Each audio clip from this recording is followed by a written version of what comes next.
Madame, Messieurs, bienvenue dans cette édition spéciale consacrée à l'actualité gabonaise.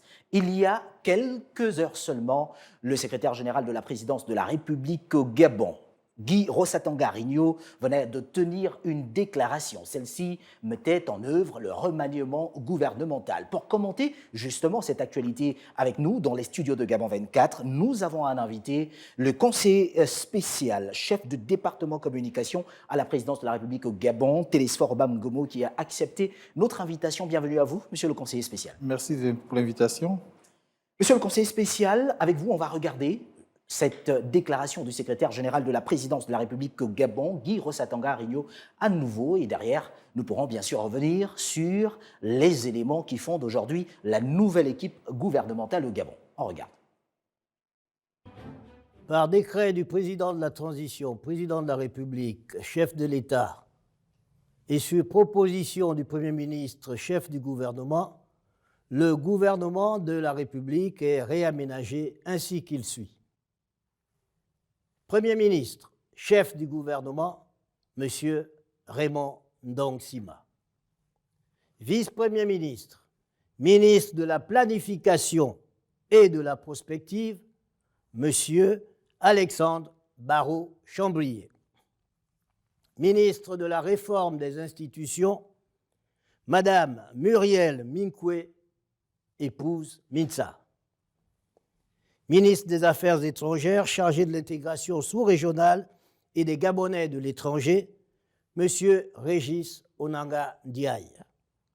Ministre de la Défense nationale, général de division, Brigitte Onkanoa. Ministre de l'Intérieur et de la Sécurité, M. Herman Imongo. Ministre de la Justice, garde des Sceaux, M. Paul-Marie Gonjo.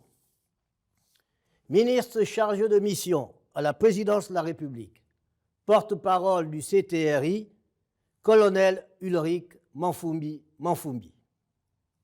Ministre de la Santé, professeur Adrien Mougougou. Ministre de l'Éducation nationale, de la formation professionnelle, chargée de la formation civique, Madame Camélia Toutoum Leclerc. Ministre de l'Enseignement supérieur, de la Recherche scientifique et de l'Innovation technologique, professeur Hervé Ndoum Essingon.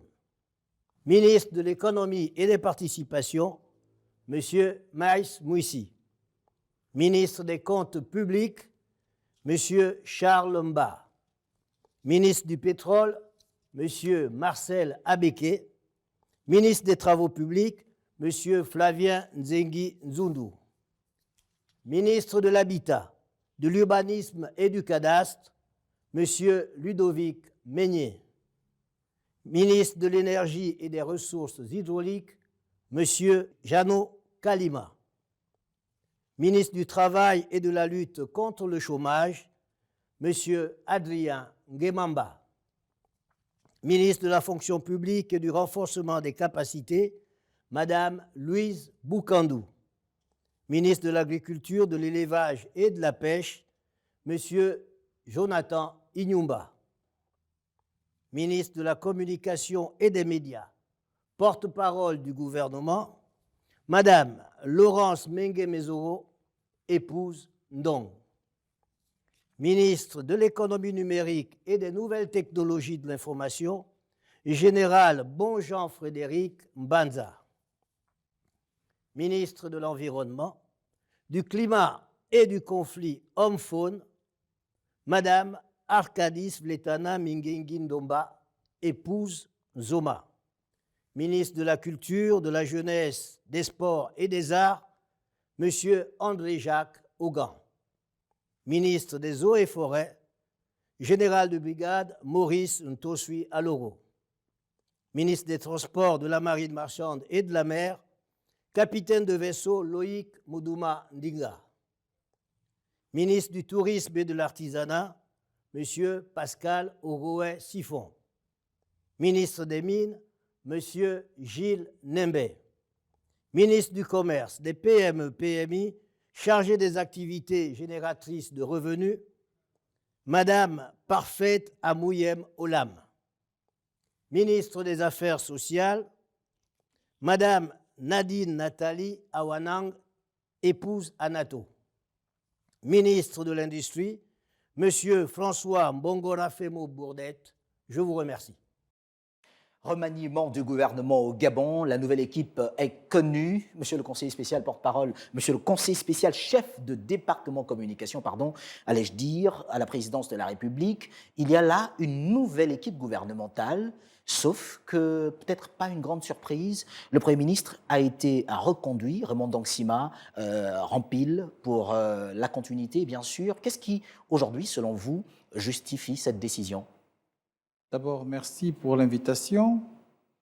Ce qu'on peut dire concernant ce réaménagement du gouvernement, c'est que le chef de l'État, dans son adresse à la nation, faisait comprendre qu'il ne restait que 20 mois pour amener à bon port la transition qui a commencé depuis le 30 août 2023.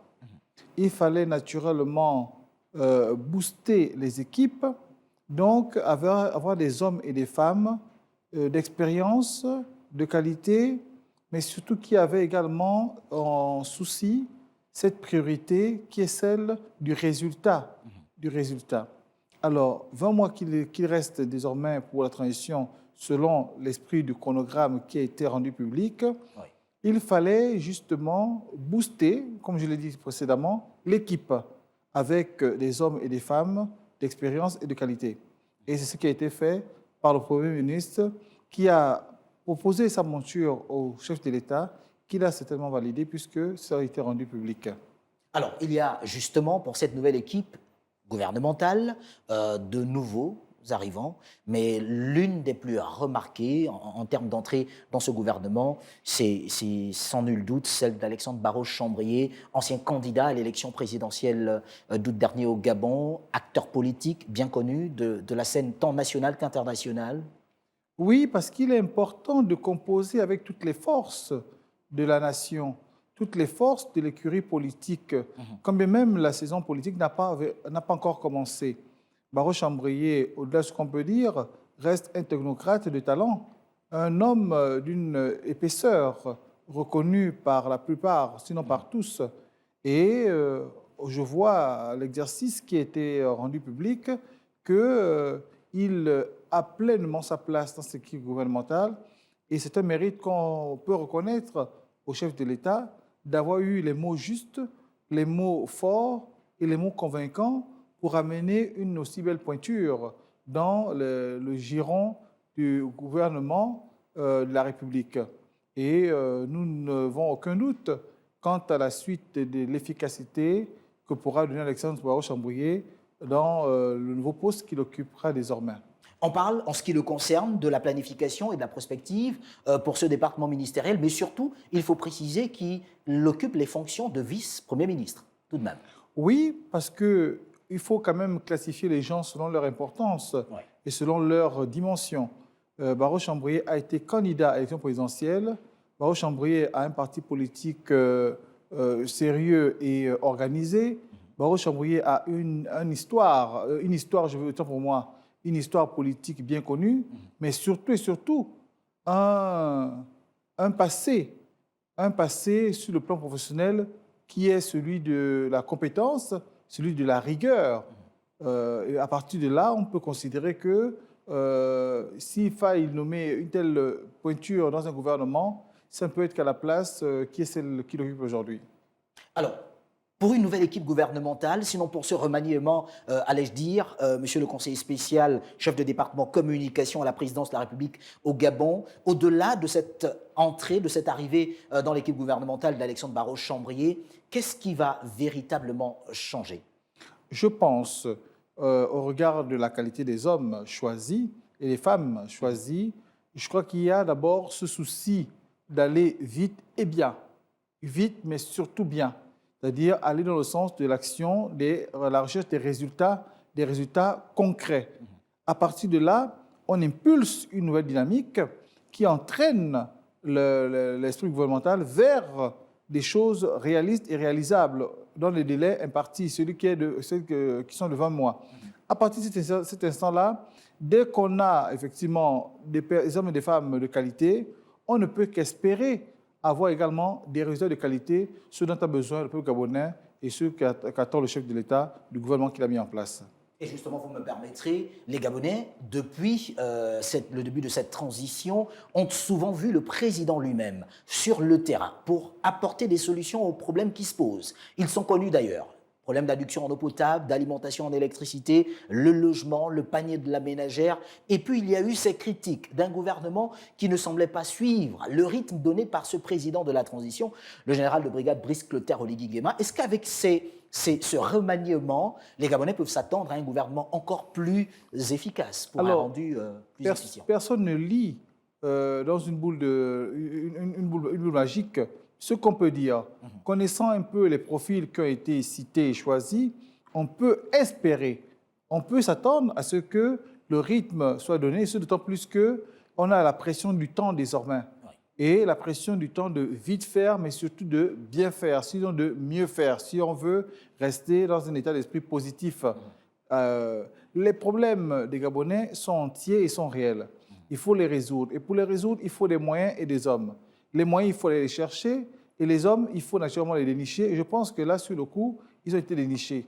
Osons espérer qu'avec le temps qui reste, les choses seront de meilleure qualité. Sinon encore, les choses seront mieux faites. Quelle est la comparaison qui peut être faite entre l'équipe actuelle à remanier et celle précédente, puisqu'il y a des sorties pour l'équipe précédente? Alors, personne n'a démérité. C'est déjà une chose qu'il faut remercier tous les membres du gouvernement qui ont servi la République avec courage et force.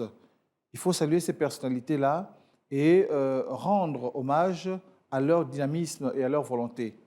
Cependant, il y a la nécessité de pouvoir aller encore plus loin. C'est comme une course de relais. On se passe à chaque fois le flambeau et je pense que nous arrivons à ce moment-là où la dynamique qui a été lancée mérite d'être renforcée, d'être boostée. À partir de là, on passe le relais à d'autres personnes. Je n'oserais pas faire de comparaison, ce d'autant plus qu'on n'a pas encore des résultats. Mais tout compte fait, je peux dire que l'équipe qui a commencé à travailler aux côtés du chef de l'État, dès la prise de fonction le 30 août 2023, c'est-à-dire dès qu'on a amorcé le nouveau régime, cette équipe-là a donné le meilleur d'elle-même, mais il fallait un souffle pour encore aller plus vite, encore aller plus loin, et ce qui a été fait. Il y a une différence et elle est visible aujourd'hui lorsqu'on parle de l'ancienne équipe et celle actuelle. Pas de grands changements, mais tout de même de grands noms qui sont sortis de ce gouvernement. Permettez-moi. Alors, je n'aurais pas dit de grands noms, mais j'aurais juste à dire que nous avons 8 femmes contre l'ancien où il y avait 7 femmes. D'accord. On a 23 hommes où l'ancien il y avait 19. On considère que nous regardons au-delà du nombre de femmes ou d'hommes, nous devons regarder la qualité, sinon les capacités des uns et des autres. À partir de là, on apprécie mieux le gouvernement qui vient d'être mis en place. Il y a également le fait que beaucoup de ministères ont été du moins dégonflés.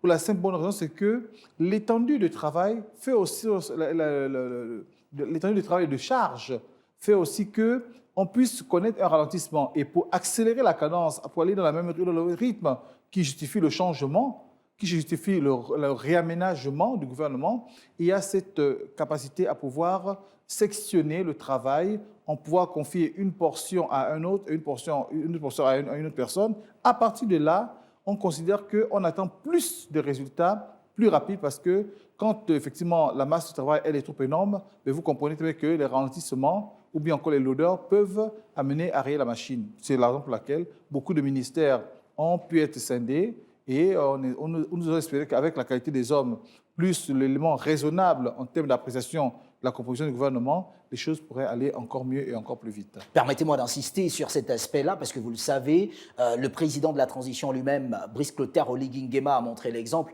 en ne rentrant pas en possession de ses émoluments en tant que chef d'État. Lorsqu'on parle de la réduction du train de vie de l'État aujourd'hui, est-ce que cela peut également se justifier au regard de la nouvelle équipe ? Oui, ça peut se justifier parce que qu'est-ce qu'on recherche en réalité? On recherche l'efficacité et on recherche les résultats. D'accord. Si on confie un ministère à quelqu'un et le ministère est immense, les charges sont lourdes, il faut attendre. Certes, on aura des résultats, mais on ne les aura pas dans les délais impartis. Cependant, si on le scinde, parce qu'on recherche l'efficacité dans la recherche de résultats et d'actions, à partir de là, soyons raisonnables. Et faisons des choses qui peuvent amener à ce que les Gabonais puissent rapidement connaître de meilleurs jours. Il y a tout de même un jeu de chaises qui s'est opéré en ce qui concerne ce remaniement. Par exemple, pour le ministre de l'Environnement et autres. Le ministre de l'Environnement, non, il n'y a pas un jeu de chaises. Il y a justement une scission des ministères. D'accord. On a dégonflé les ministères parce que le mammouth étant trop gros, étant trop important, et il faut comprendre la lourdeur de la charge de travail.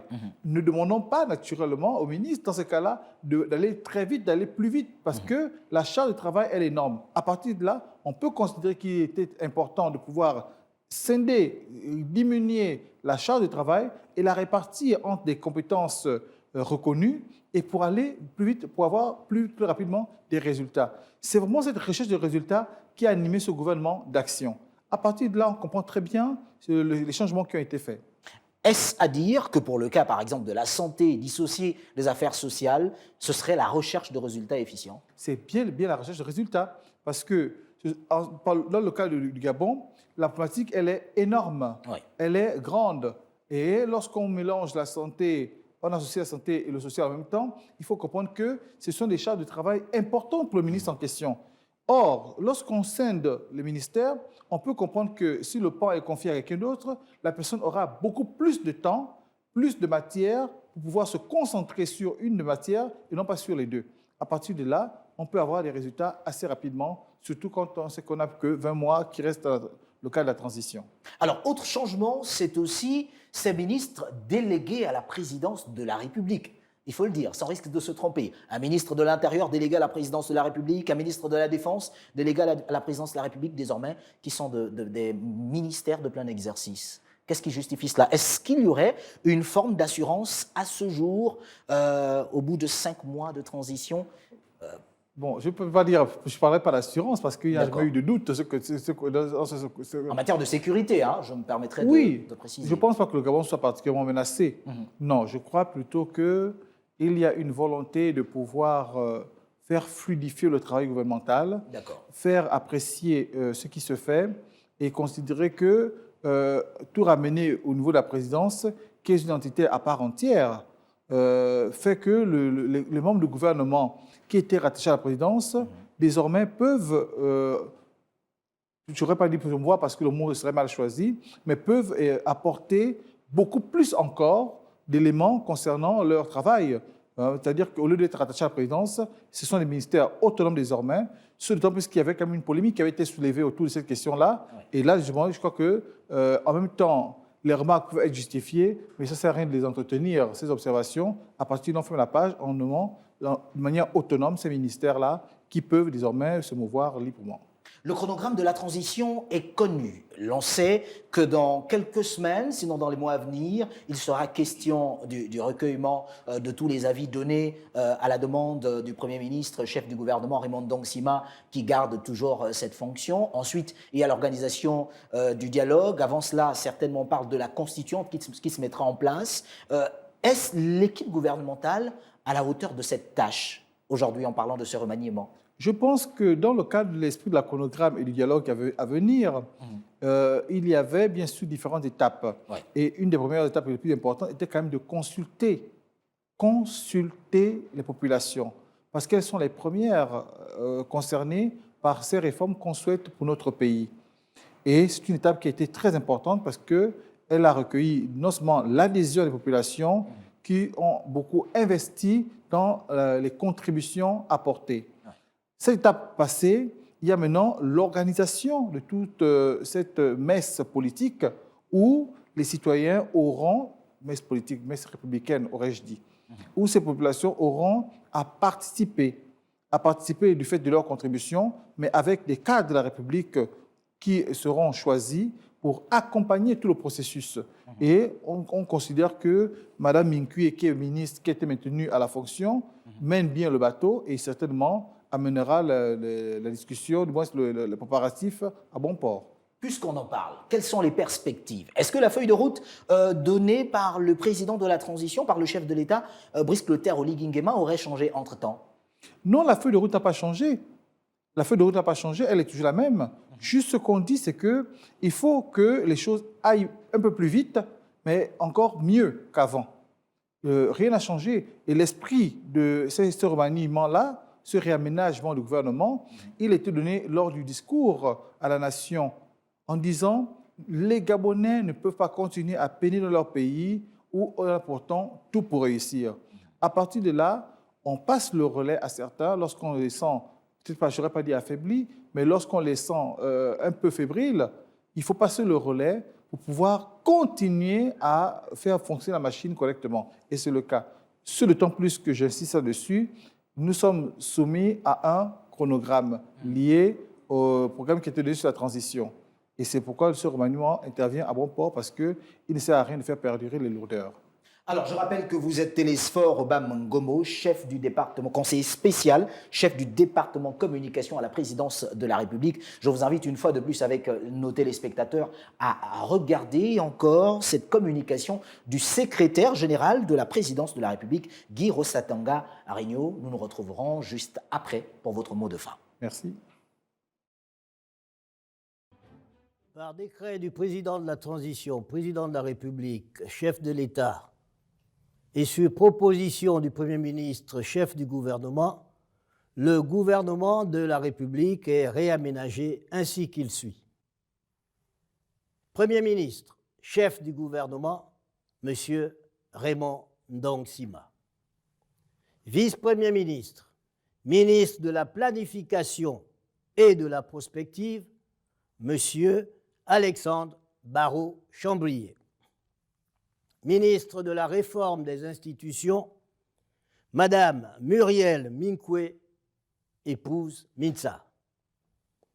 Ministre des Affaires étrangères, chargé de l'intégration sous-régionale et des Gabonais de l'étranger, Monsieur Régis Onanga Ndiaye.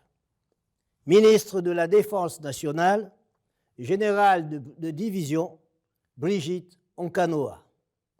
Ministre de l'Intérieur et de la Sécurité, Monsieur Herman Imongo. Ministre de la Justice, garde des Sceaux, Monsieur Paul-Marie Gonjo. Ministre chargé de mission à la présidence de la République, porte-parole du CTRI, colonel Ulrich Manfumbi. Ministre de la Santé, professeur Adrien Mougougou. Ministre de l'Éducation nationale, de la formation professionnelle, chargée de la formation civique, Madame Camélia Toutoum Leclerc. Ministre de l'Enseignement supérieur, de la Recherche scientifique et de l'Innovation technologique, professeur Hervé Ndoum Essingon. Ministre de l'Économie et des Participations, Monsieur Maïs Mouissi. Ministre des Comptes publics, Monsieur Charles Mba. Ministre du Pétrole, Monsieur Marcel Abeke. Ministre des Travaux publics, Monsieur Flavien Nzengi Nzundu.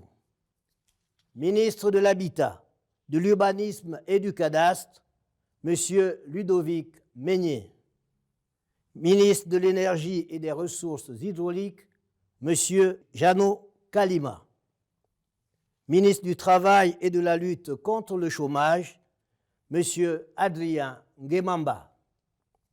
Ministre de la Fonction publique et du renforcement des capacités, Madame Louise Boukandou. Ministre de l'Agriculture, de l'Élevage et de la Pêche, Monsieur Jonathan Inyumba. Ministre de la Communication et des Médias, porte-parole du gouvernement, Madame Laurence Mengue-Mezoro, épouse Ndong. Ministre de l'Économie numérique et des Nouvelles technologies de l'information, Général Bonjean-Frédéric Mbanza. Ministre de l'Environnement, du Climat et du Conflit Homme-Faune, Madame Arkadis Vletana Mingengi Ndomba, épouse Zoma. ministre de la Culture, de la Jeunesse, des Sports et des Arts, M. André-Jacques Augan. Ministre des Eaux et Forêts, général de brigade Maurice Ntosui Aloro. Ministre des Transports, de la Marine marchande et de la mer, capitaine de vaisseau Loïc Moudouma Ndinga. Ministre du Tourisme et de l'Artisanat, M. Pascal Oroé Siphon. Ministre des Mines, M. Gilles Nembe. Ministre du Commerce, des PME-PMI, chargé des activités génératrices de revenus, Madame Parfaite Amouyem Olam. Ministre des Affaires sociales, Madame Nadine Nathalie Awanang, épouse Anato. Ministre de l'Industrie, Monsieur François Mbongora-Femo Bourdette, je vous remercie. Télésphore Bamgomo, conseiller spécial, chef du département communication à la présidence de la République au Gabon, ce remaniement gouvernemental augure-t-il des lendemains meilleurs pour les Gabonais? Parce que c'est la question essentielle. Alors, si nous avons des hommes de qualité, Ouais. si nous recrutons des hommes d'expérience, si nous manifestons une volonté de pouvoir aider, construire, développer notre pays, je pense, comme beaucoup de Gabonais, que cette équipe gouvernementale sera à la hauteur. Dès cet instant, soumis à l'exigence temporaire du calendrier, du chronogramme de la transition, 20 mois restants, nous allons croire un seul instant qu'avec cette équipe-là, nous pouvons aller plus loin et encore plus loin et de la meilleure manière pour pouvoir développer notre pays, résoudre la question des Gabonais. Ce gouvernement, qui est considéré comme un gouvernement d'action, devra naturellement avoir à l'esprit que le seul souci du président de la transition est celui de résoudre et de répondre au plus rapidement, comme il le fait d'ailleurs, aux besoins des Gabonais. Et c'est la raison pour laquelle nous avons de bonnes raisons de penser qu'avec une équipe de qualité, des personnalités de bonne facture, nous pouvons avoir le lendemain meilleur pour le peuple gabonais qui en a réellement besoin. On parle d'une équipe de 31 personnes. Votre mot de la fin, que doivent retenir les Gabonais? Les Gabonais doivent retenir que le gouvernement qui a été mis en place, qui a été réaménagé, a été mis en place pour pouvoir aider à améliorer leur quotidien. Oui. Telle est la priorité que s'était offert le président de la transition en procédant à ce réaménagement sur proposition du Premier ministre qui, naturellement, connaît bien les équipes avec l'équipe avec laquelle il travaille. Donc, nous considérons qu'avec ce réaménagement du gouvernement, les Gabonais peuvent espérer avoir encore plus d'actions concrètes dans leur vie et dans leur quotidien. Merci à vous d'avoir accepté notre invitation. Je rappelle que vous êtes Télésphore Bamgomo, conseiller spécial, chef de département à la présidence de la République en ce qui concerne la communication. C'était d'ailleurs l'exercice auquel vous vous êtes livré durant cette émission. On espère pouvoir vous retrouver peut-être prochainement pour aborder encore d'autres actualités en rapport avec cette institution. Je vous remercie pour l'invitation et tout le plaisir sera pour moi de vous toujours éclairer les Gabonais lorsque le besoin se fera sentir. Merci à vous de nous avoir suivis. N'oubliez pas, l'actualité se poursuit sur Gabon 24. Au revoir.